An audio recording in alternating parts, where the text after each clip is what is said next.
Good morning, second graders. Today is Friday, May 1st. Happy May Day. April showers bring May flowers. Thank goodness it's Friday.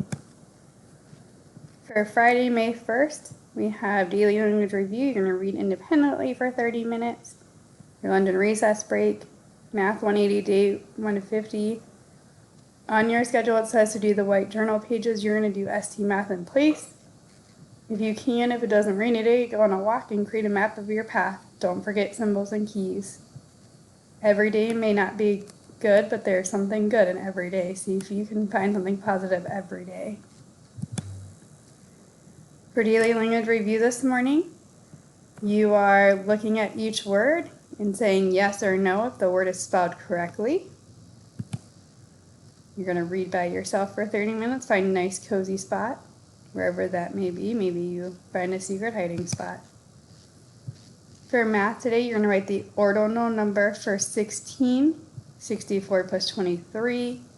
What is 18 less than 29? Counting by fours and coloring each number.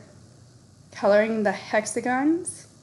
Circling the object that weighs less. How many votes for birds and fishes are there? And how many hours are in 2 days? You're going to do ST math in place of that white worksheet. So do at least a half hour of ST math today. In science, if you can, get a walk-in today and make a map of your path. You made it again through another week. We have about 2.5 weeks left. We're going to get through it. Have a great day, kiddos.